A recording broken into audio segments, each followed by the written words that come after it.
So, hi, welcome to the podcast.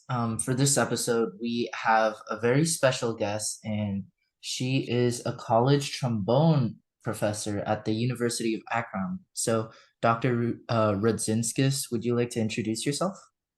Yeah, hi. Well, first of all, thank you so much for having me. I'm so excited to be a part of this podcast and the Low Brass Network in general. My name is Lauren Rudzinskas, and I do teach trombone at the University of Akron. I'm also someone who does a lot of different things with their career. In particular, I'm really proud of my work with Calypsis Brass, where I'm the trombonist and a founding member. And then I also have an arts administration background. I do a lot of freelancing, and so just really enjoying a diverse trombone career lately. Yeah. So, I actually wanted to go into the diverse trombone career. So, I noticed that you are not only a accomplished trombonist, but also a chamber musician, a soloist, a freelancer, a clinician, a presenter, and like more. So I just wanted to ask about like how is being a college trombone professor and like sort of balancing out like all these dynamic careers possible? Yeah, so I think for me, it really comes down to the fact that I've always been kind of single-minded with what I wanted to do, which is the weirdest answer for this question because it's, well, you do all the things, but I always knew that I wanted to be a college professor. And so from very early on, my path was really clear, and I knew that I wanted to just have like the most expansive resume possible so that someone would want to hire me. Like I can teach students all the things because I do all the things, and it sounds kind of silly, but my undergraduate degree was in jazz studies, and I also did classical performance, and I did all kinds of music education things wherever I could.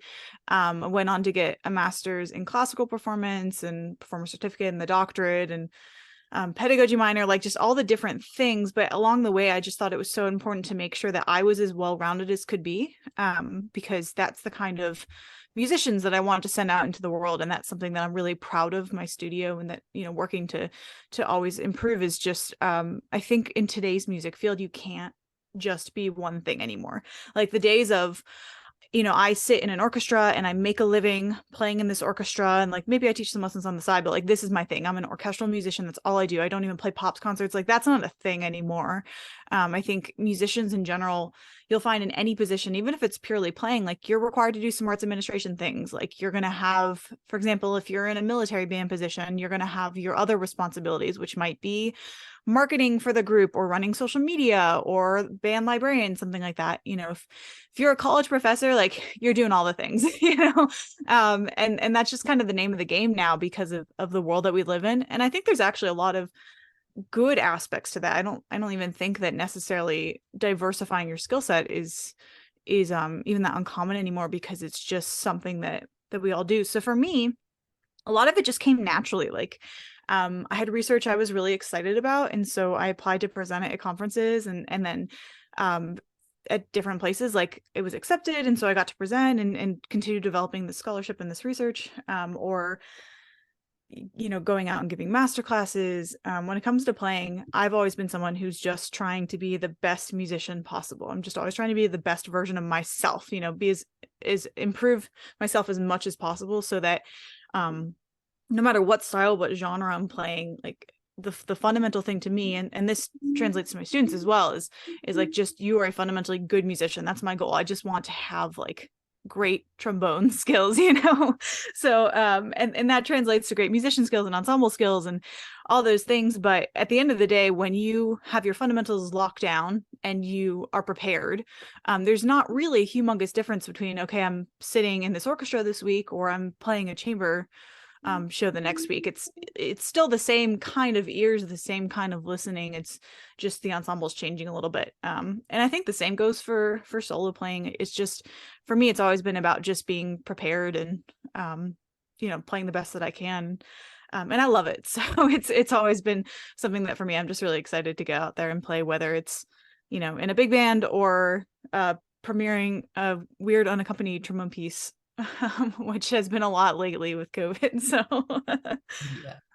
Honestly, I sort of feel like just being a trombonist is like generalizing way too much because your trombone is not only just an instrument, but it helps you like find so many opportunities. And just being a trombonist isn't like it's generalizing way too much because with the trombone you can do so much, right? Yeah, that's a really good point. Trombone is a really great instrument because it's needed in all the things. So, um, I love it because it's so diverse and it can handle such a different variety of playing. So, I can play the same trombone in all kinds of styles, and I just have to go to a slightly smaller one if I'm playing jazz, or a slightly larger one if I'm playing bass. But it's still fundamentally a trombone.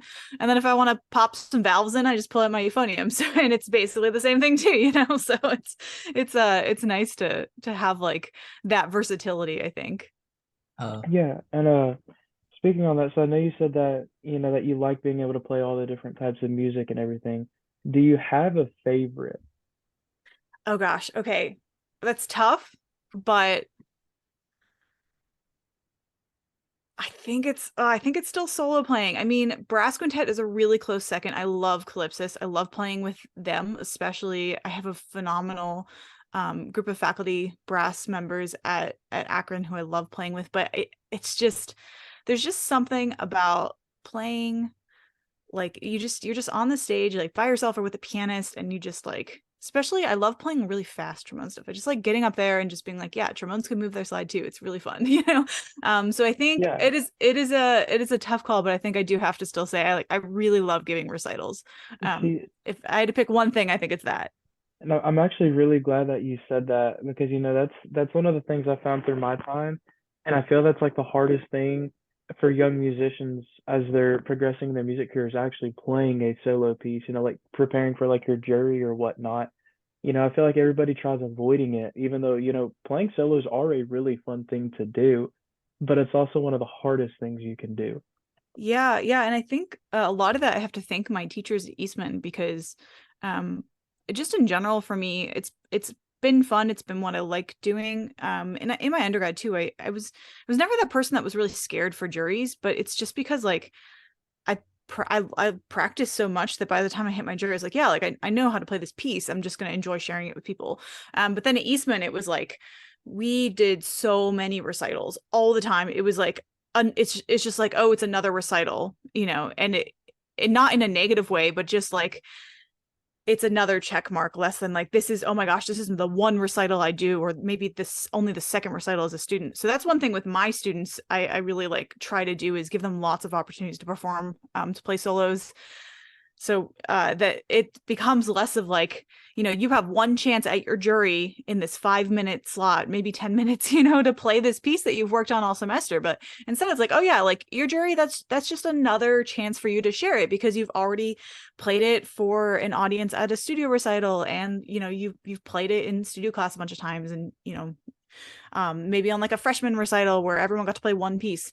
That's nice too. I think like some opportunities that take some of the pressure off for students. So I was always really a big fan of like combined recitals, where you don't have to put on the full hour recital. You can maybe do a recital with two of your friends, you do some chamber music, and everyone plays like one or two solos, and then it kind of eases you into this world of like walking on stage with a confidence to play by yourself for forever. So that I think for me that was really helpful and something I try to bring to my students, and will continue to do so.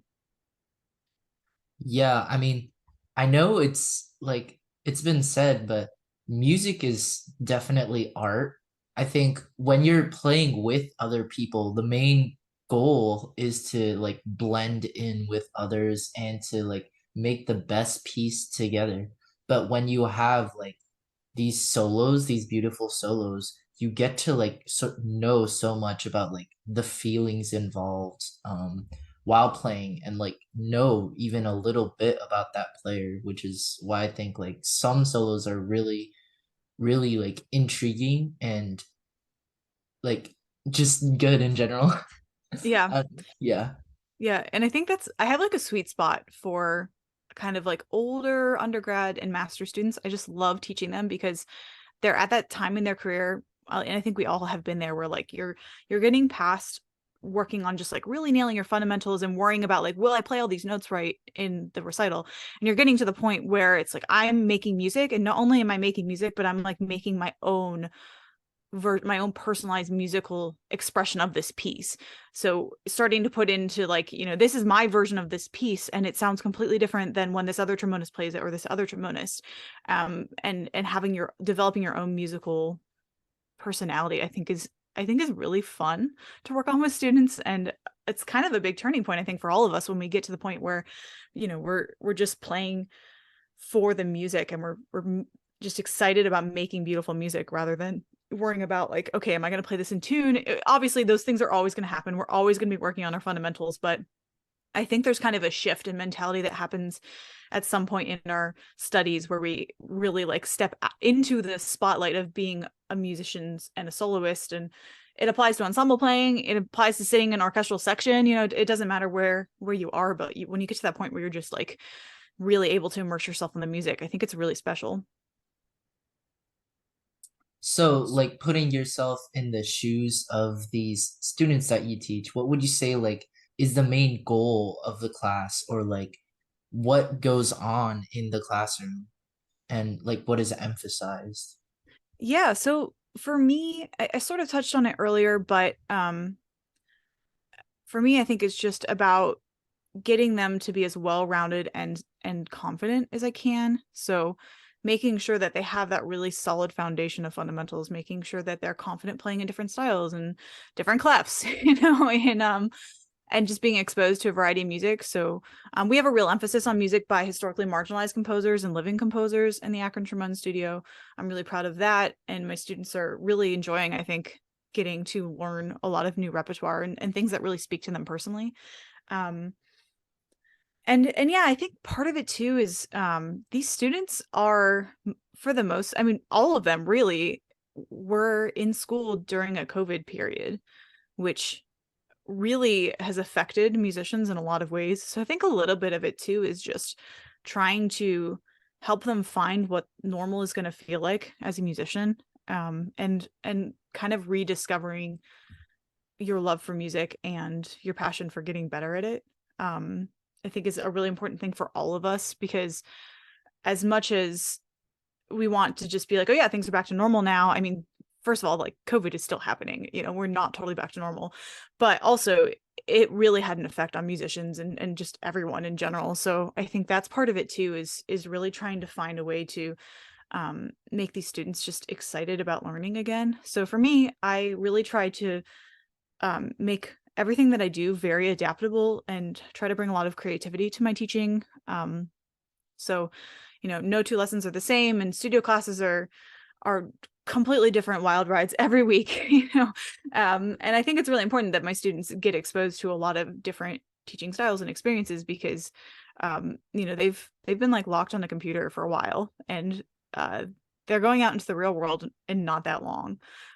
So just trying to I always think that during juries I'm like the tough juror, because I always feel like I get so little time with people that aren't trombonists that I just want to like give them all of my knowledge that I can. So I write as fast as I can. I give them as many notes as I can, just to be like, this is my one moment, and I just want to like help you learn. And I kind of am feeling like that with my trombonists too, even though I get to work with them all the time. I feel like there's so much I want to share with them. And in some ways, I've noticed a lot, especially working with going out into public schools and working with K-12. Musicians are a little behind because of COVID right now. So I also feel this pressure of like just bringing back the joy of what they're doing, but also like helping them to get prepared as much as possible. I can sort of sense that with like that feeling with how you're speaking in this podcast as well. Like you're trying to share so much of your knowledge that like I can hear the breaths, I can hear like the energy in how you're speaking. I'm also way too fast of a talker. I am consciously sitting here thinking, slow down, slow down. I just get excited and I can't help myself. You're gonna have to play this back on like half speed. Yeah. Oh no, it's totally fine. I heard you talking about some of the work you do with like K through 12 and all that. What, how would you approach? So, like for me, here in Tennessee, we started band in sixth grade, where I'm from. how would you explain like getting into band to a sixth grader? Or like how would you explain transitioning to college for like a junior or senior? Yeah, two good questions, totally different. um so I so I have a couple thoughts on like the beginner, introducing them to band. And one of them stems from how I experienced it. And I grew up in a family of musicians, and there's just a lot of music in my life. And even though I was surrounded by music, I still have this very pivotal moment where a quintet came to my elementary school and I saw them play, and I was just so blown away. And I was like, that's what I want to do. I want to perform as a musician, and teaching has always been a part of who I wanted to be. So that just like kind of it came together very nicely. But I think that it's so important for kids to be inspired when they're young. So one of the things that I like to do, in fact, actually just yesterday, I um, went to an elementary school, and these students, it was really great there. They have a special program where the district actually gets instruments for anyone that wants to play, and the students don't have to pay anything for it, which is incredible. And so I go, and these kids, it's their very first day of holding their instruments. They have never taken them out of the case. So, most of the time I spent like trying to just get them not to break their trombone, not to flip it upside down, not to, open the case the wrong way. But just their joy and their energy. I think if you approach teaching with that same kind of joy and energy, it really just, students just are so excited to do it. And so for me, I really try to, again, it's all about being adaptable and creative. I remember one of the first students that I taught from the very beginning, taught how to take his trombone out of the case. And from there on, I just kind of thought to myself, like, all the things that trombonists really hate doing, I'm going to try just pretending it's the most fun thing in the world. So for him, I was like, oh my gosh, this is the coolest thing you've ever done. Today, we're going to learn a scale. How excited are you? And, he'd be like, wow, a scale. That sounds amazing. Because he had never heard the like, okay, like, time to do our scales, like, let's make sure we play the C all the way out. Like, he just didn't have that kind of approach to playing, and so he just had this joy with everything that he did. And when you are able to allow them to keep that joy kind of unfiltered, I just think it's really special. So yeah, kind of two parts, like get them inspired by great musicianship, great playing, by listening to people that maybe look like them, I think is very important too. Having diverse representation. And then also the other side of it, I think, is just trying to find ways to be adaptable in your curriculum so that they can keep their joy. So if that means like you're playing some pop music in addition to, your sleigh rides and whatever else we play this time of year, like, great. If students can learn their fundamentals just as well on Jingle Bells as they can a pop tune that they love. So that for me has always been a big part of it. And then the other half of your question about getting students into college, that I think right now, even more than ever, is a little bit tricky, just because COVID and the music career, all of us have kind of taken like a breath of what is happening in this field. But I do still feel strongly that well-prepared students are going to be able to find a path. But I think in order to do that, it's really, really important that they are adaptable, that they have a diverse skill set.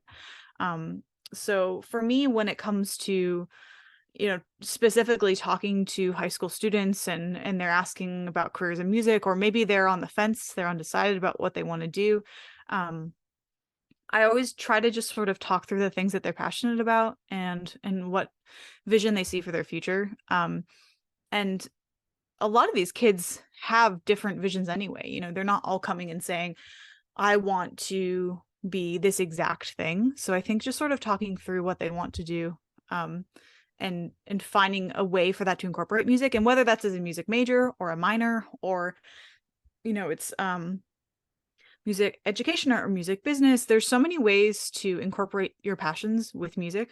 For example, I'm teaching a student now who is really interested in psychology and loves music and wanted to find a way to sort of merge those things. And what I've been talking to her about is the idea of doing music therapy, because she's specializing her psychology training and the desire to help people in something that she's super passionate and excited about, which is music.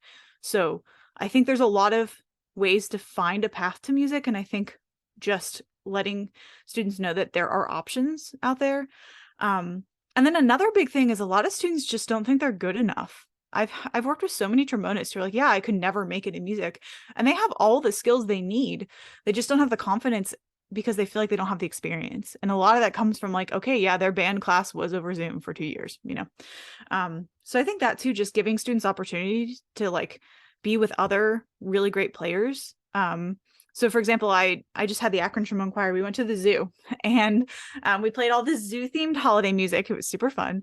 And I invited some high schoolers to join us and sit in with the choir and just see how it feels. You know, do you enjoy it? Is it fun? Do you like making music with other people? And so I think the more that students can find their way to opportunities like that. Yesterday I played after the clinics. I had a busy day yesterday. After the clinics, I played with the Akron Symphonic Winds. And one really cool thing that they do is they have a side-by-side with a local middle school. And so the middle school students like played some pieces with the professional symphonic winds. And so that's a really cool moment too for these students of being able to see people doing this thing professionally. And I think that's a great way to see, like, can I imagine this for myself? Can I see myself doing this in the future? Yeah, is there any particular reason why you chose the University of Akron? Well, a lot of it comes down to just location. So, I graduated with my doctorate in 2020. So, the very, very end of my studies were when things were shutting down. And then I have a husband who's an engineer, and he has a great job in Ohio. And so, when I finished my doctorate, moved back to Ohio with him, and was doing some arts administration things and you know, a little bit of freelancing, but you know, let's be honest, it was COVID, not much was happening.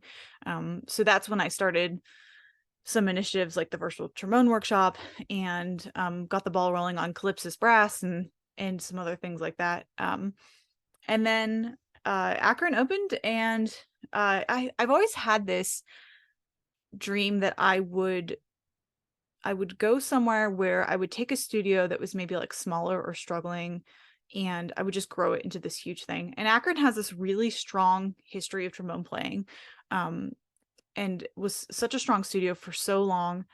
And I went to my undergrad was in Ohio as well. So I'd always heard of Akron. I'd heard of the teacher, Ed Zadrozny, as this really phenomenal trombone studio, this great place to be. You heard great trombonists coming out of there. And so when the opening happened, I was like, oh, wow, this would be, I think, a really great place to really like build up a strong studio. And you know, that's going to take time, but that's what encouraged me to apply and made me so interested in the position. And then once I got here, the students are phenomenal. They're just wonderful humans, and they're working so hard. And I have to say, the faculty have been so supportive. I'm really, really grateful for a great set of colleagues. So I've enjoyed my time being there so much, and I'm so excited to continue doing the work and growing the studio. And we have a lot of excitement about students auditioning for the trombone studio. So I think good things are definitely happening, and it's going to take time, but I'm really excited with the progress that's happened so far. Yeah, that's great. So I wanted to talk about your involvement with Calypsis Brass and like sort of talk about what it is and like what its goals are and how it's going right now. Yeah, so I love Calypso's Brass. I could talk about it all day. Thank you for asking this question. So the idea actually came about the one of the trumpet players, Jacqueline Langford, and I went to school together at Eastman, and she was doing all this incredible virtual recording during COVID. And I reached out to her and just kind of pitched the idea, like, is this possible to do a chamber group? Like, what do you think? And how cool would it be if it was all women with doctorates? Like, I don't think this has ever happened. I think it would be such a new group and an exciting thing to do. And it's like, what do you think? And then, you know, flash forward, and we have this great group of phenomenal musicians. Everyone is super, super talented as educators, as performers. But then I think honestly the best part is they're all just wonderful people. We have so much fun when we get together and rehearse and perform. And everyone contributes to the group, which is really nice too, because sometimes you have those ensembles. I think we've all been there where like one person is really pulling the weight. But this group is really nice because we all have a lot of diverse skills that we bring to the ensemble. So yeah, so we recently became a nonprofit. So that was fun for me. That was my first time writing nonprofit documents, and one of our other trumpet members had a lot of experience with that, and so we worked on them together, and that was a really good experience. And the other group we've done some residencies, we've done a ton of recordings, and the most important part of our mission is that we are really trying to promote and uplift the work of historically marginalized composers who are primarily living. So we've premiered works, we've commissioned works, we have given composers really high quality recordings of works that they, maybe they were premiered, but it was a live recording or it wasn't recorded. And so they don't have something they can use to sell the music. And I feel like a lot of times there's this phenomenal music out there that people just don't know about. And so we kind of end up going back to the old standards because, okay, we know how those go, or it's sitting in my library, or I know the range of this piece, whatever. So I really think it's important to have accessible, great recordings of music for composers to sell their pieces, because it's just, I think, administrators and musicians and teachers don't have a huge budget most of the time, so it can be hard to take a risk on a piece and then you might not end up playing it, versus if you can hear it, you'll be able to tell, like, oh, okay, my ensemble could do this, or I could program this for my student senior recital, something like that. So that's been a really important part of our mission. It's for recordings as well. It's not only the fact that there is a recording, although I agree that is extremely important because I use recordings all the time whenever practicing, but it's also like the quality of the recording, right? Because by doing the recording, you know that a bunch of people are going to listen to that and like sort of try and follow how the emphasis or phrasing goes, or how try and follow like how loud or the dynamics of each person. And Yeah, I think yeah. it's, yeah, really strong. And I um think too, what's important for us and what I think makes our group special is that we try to make sure we're being really accurate to what the composer wants. yeah, I've seen you emphasize like underrepresented composers a lot, so like I was just wondering like what you meant by underrepresented, and along with like maybe some other examples of how you've helped out underrepresented composers. Yeah, so with Calypsis specifically, um, historically marginalized or underrepresented composers, I tend to use those a little bit interchangeably. So that includes, for example, BIPOC composers, female composers, gender marginalized composers. Um, so so that's kind of, I mean, honestly, if you want to like really boil it down, it's just not dead white guys. It's not Yeah. like the Beethovens, the Brahms. That music is great. There's nothing wrong with any of it. Um, but it's already gotten its time in the sun. So I think now we're really trying to showcase, and for us, I think a particular emphasis on living composers, and also how to support these composers. So you'll notice that every single recording we put out, we always do some sort of composer spotlight, whether it's an interview or their picture and their bio and some quotes about the piece. There's always something, and there's always a link to their website and to the music. And that's something really important to us, and also sort of educating musicians about connecting with composers and how to commission music. We are the ensemble in residence for Rising Tide Music Press, which is an organization that helps early career BIPOC composers. And so with that, we provide recordings for members, and we give clinics on writing for brass to the composers of Rising Tide, and work with those composers as they're developing pieces. And so that's been a really just like fun, honestly, way of supporting our mission. We've gotten to meet some really phenomenal people through that organization. Yeah, and I think just being willing to reach out and say hello is really important too. So one of our trumpet players is Dr. Carrie Blosser, and she co-founded Diversify the Stand with Ashley Killam, and that's an organization that does phenomenal work to promote underrepresented composers. And so I think just kind of because we're all sort of in that world, we pull a lot of things from Diversify the Stand, and a lot of resources and connections to composers. And so sort of through knowing Carrie and Ashley and DTS, I've I've just gotten to meet some really wonderful composers and people and gotten to know them better and commissioned some trombone music, and just sort of made those connections. So that's what I've been trying to do, is just share the music that is already out there and try and get more. So one thing I'm super, super excited about is Calypsis actually just won a really big grant, and the grant is going to be used to commission music by 5 composers at least, and we're going to record it on a professional in-studio recording and share a CD. So it will be probably all premiere newly commissioned works. There's a couple pieces we really love we might put on the CD as well, but we'll see when we get to the final planning stages. But we're going to be sharing a lot of great new brass quintet music, all by historically marginalized composers. So we're super, super excited about that, and bringing that to audiences around the country and sharing it online. So yeah, I think we're still kind of new, but we're really trying to do what we can to make an impact and share this great music, share educational tips as much as we can, and get out and give master classes and performances. Yeah. Andrew, do you have anything to add? Right now, I really can't think of anything. Yeah, I mean, there's so much like in conjunction with like LBN. We are also like a very new nonprofit, and we did also work with like a composer, and there's just like I also filled out a lot of the forms that went into like a nonprofit, and it's like really fun not committing tax fraud because we don't do taxes. That is a great quote. It is really fun not committing tax fraud. I love it. Yeah.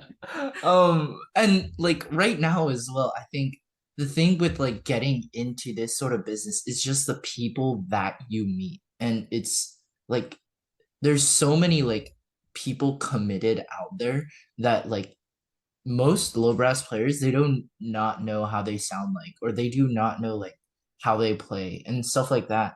And it's just like once you get to meet them, I think it's like a game changer for like how you view music.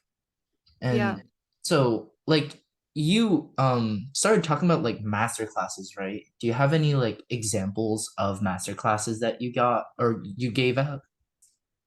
Yeah, so with Calypsis, we often do like master classes that are based on a topic. So if we're working with composers, it'll be like how to compose um for the ensemble, and we'll like branch out, and then we'll have specific like here's how to compose for trombone, like here's how to use mutes for trombone, like more specialized things. When it's for students, it's usually chamber coaching or solo coaching.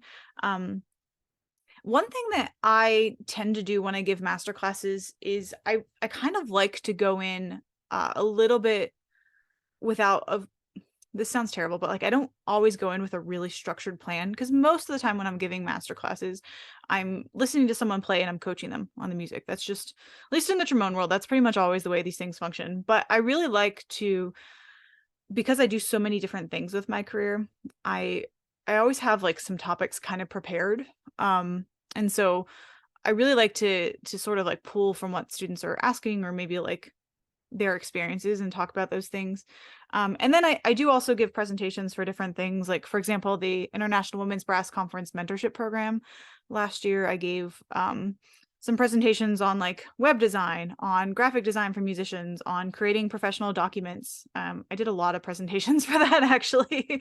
And so just some of those like maybe considered more career development or arts administration things, but are so important. That's something that I'm really passionate about sharing with students. And obviously there's the standard things, like I can talk to you about repertoire, and I can talk to you about tone development and breathing and all that kind of stuff, which is great and I love doing. But I think just kind of being prepared for different, just what your students are going to need. And like even when I started at Akron, I didn't go in with a super structured studio plan right away. I had some ideas for things I thought I would want to do, and some classes prepared. But the first thing I did was I gave my students a survey, and I said, "What kind of things do you need? What are things that you really wish you learned more about?" And then that helped me prioritize what kind of order or what emphasis I was going to give to certain topics. So yeah, that's kind of my approach to that. And I want to circle back to something you said earlier because I think it was so important. I'm so excited to be getting more involved with the Little Brass Network, and just in general, I think in the past couple of years, it's been so wonderful to see the emphasis that's being placed on supporting, on inclusivity, on giving accessible resources to students who, or just musicians in general who haven't had access, or the general audience, just making more things accessible and inclusive, whether it's our programming, whether it's going out and giving some free lessons or figuring out a way to make master classes more accessible. As much as like the Zoom screen gets old, there's something so wonderful about the ability for pretty much anyone to check into these events and get so much more education and resources. Because for a lot of students for a long time, it was what's in your area. Do you have a parent or guardian who is able to get you somewhere? For a lot of students, that answer is no. There are a lot of people that don't have resources that I think a lot of us take for granted. And so the way that the internet and organizations like yours are kind of equalizing the playing field, I think is really exciting and important. And I'm really happy to meet other people who care about these things, and I applaud the work that you're doing. That was, Yeah, yeah. definitely.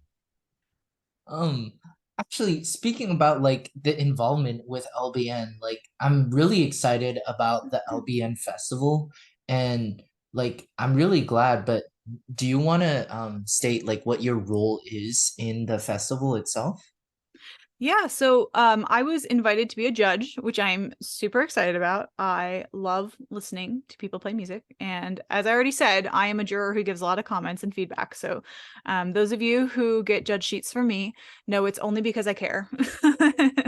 um, and so yeah, so I was that's how I kind of got connected to the organization, and then yeah, like I'm through getting to know you all a little bit better, been talking about doing some more things for the event. And so I don't know that anything's super set in stone yet, but I'm definitely exploring doing some sort of recital performance and presentation. We've talked a lot about the topics I care about, so I sort of sent this like laundry list of I can talk about all of these things. What do you want?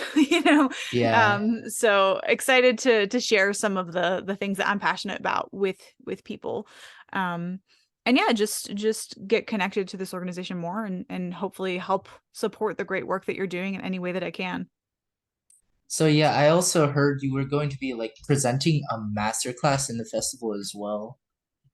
Yeah, that's awesome. I love coaching people. So Yeah, and what you yeah. said about like it's it's more about like what the student needs rather than like the actual concrete like plan before the master class is also like really touching because every person is like has different needs, and Hmm. like how you're supposed to go about it is because some we actually ended up teaching lessons during the summer to people around like our high school and stuff, and I think what a lot of people learned from that was to like flexibility is the main key, and just like being honest about it is also key. Yeah. And that's one thing I actually really love master classes because they're kind of challenging. Like you get somewhere and you probably don't know what music the students are going to play. You don't know what they're going to sound like, what their challenges are going to be. So it's like almost a great way to stretch your teaching muscles, and your teaching brain, because just on the spot you get to diagnose some things you want to help, but then also you sort of want to adapt it. And I think the best master classes, and what I always strive to do, is really adapt it to the room, because otherwise it would be a lesson. There's no point, so you're teaching a room of people. You're not just teaching one person. So finding ways to really like get across a concept and demonstrate what you're saying and make it applicable to the whole room. So someone might have like a very, very specific issue that's kind of a minor one. And sometimes I won't even talk about that, even if it's an easy fix, because I want to approach a topic like maybe there's something with articulation you could work on that like would apply to probably most people in the room, or musical phrasing or air. I mean, yeah, like I pretty much always talk about something with, with articulation or with air in a master class because that's going to help everyone and usually something comes up. But I really just love that type of teaching because it's just genuinely very fun for me. And it's kind of like, yeah, it's like a little bit like playing a game because you don't know what you're going to get. You're gambling a little bit, but if you're prepared, if you've done your homework, if you're someone who cares about pedagogy, then it's just fun because you just get to share your knowledge and hopefully help these students in the time you have with them. Yeah, I mean, that's really great. And I just wanted to like touch down on like the access to these types of things because they're not only like they're super, super helpful, but like you said, it is sometimes limited to like where do you live? What's your zip code? And who do you know, basically? And I just wanted to know like, do you know any like steps that we could take in order to like increase access? Or anyone looking for a master class, what steps they could take in order to like find one?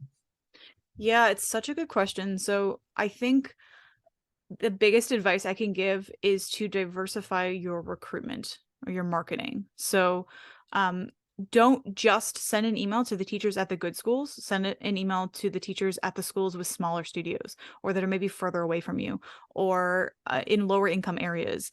When you're posting about it, maybe you're really comfortable with Facebook, but you hate Instagram. Um, just do both, like make a website. You can make free websites on Google sites and they turn out great.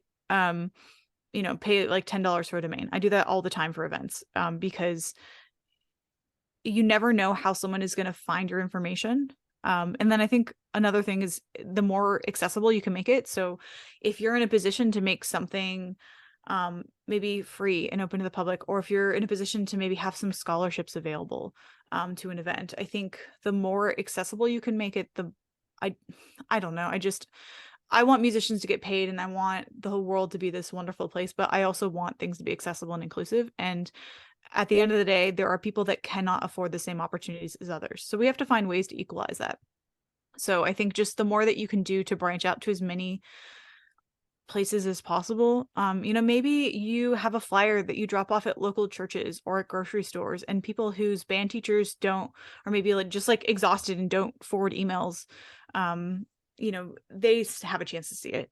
So I think making sure you're tagging things correctly too is important, so that when someone searches, for example, like masterclass or tuba or your things come up. It's a really busy digital world, so I do think there's something definitely to be said about um, any sort of physical marketing you can do. So if you're able to connect with students, like connect with private teachers and say like, hey, can you share this with your students?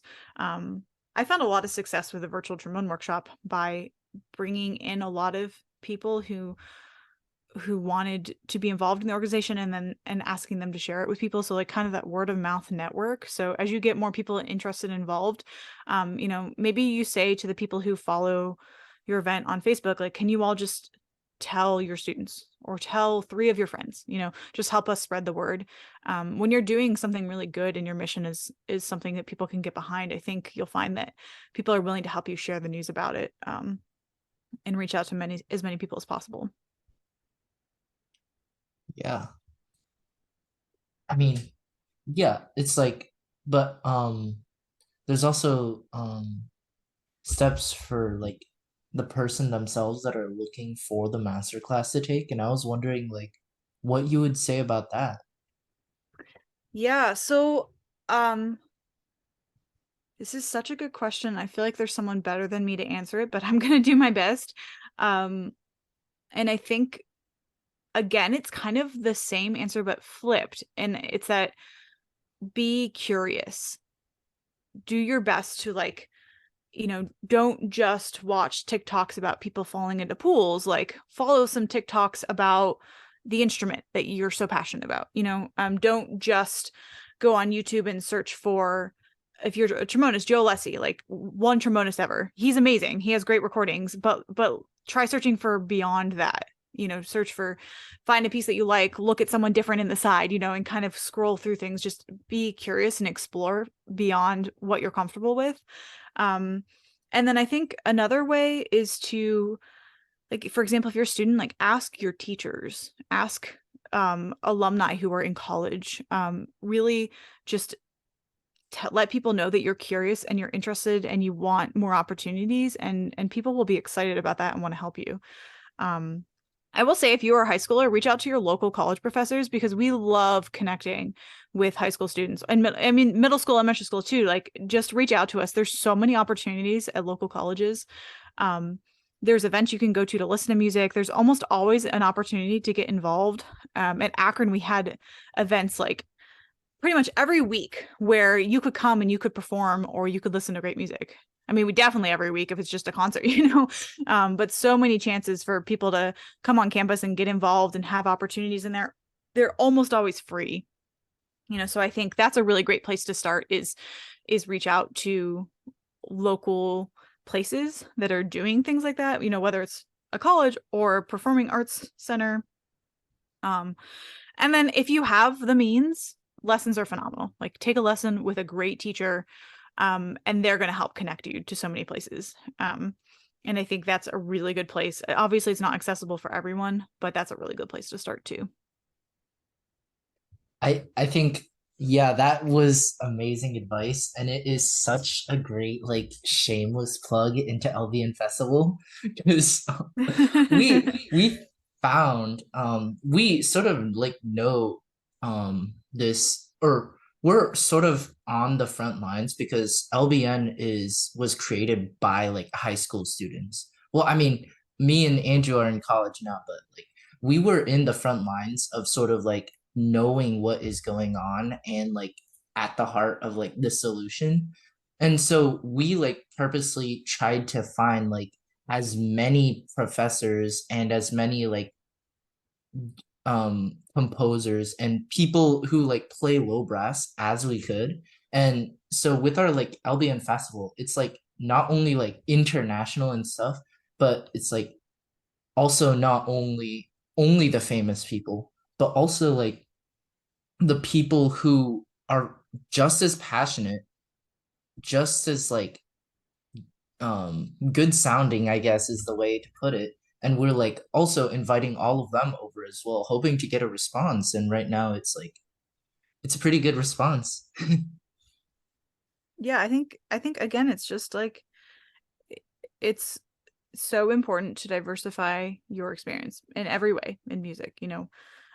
So the more that you can listen to more people, you're going to learn something from everyone pretty much. So I think just get out there, and just expose yourself to as much as you can. Like, be curious, listen to different music, listen to different people, learn from different people, and soak in as much as you can, especially while you're a student. I mean, when you're in high school, when you're in college, you're just in this environment where there's so much in your lap. There's so many opportunities. And um I'll say, from like personal experience, you get out of school, it's a different world. The things that were so, it was so easy to get together with a group of friends and just like play some music, or get out into the community and just do these things. Or it's so easy to see amazing performers come through your college or your high school, and just like, you were already there, you just had to walk down the hall. And a lot of people don't take advantage of these opportunities. So I think the more that you can bring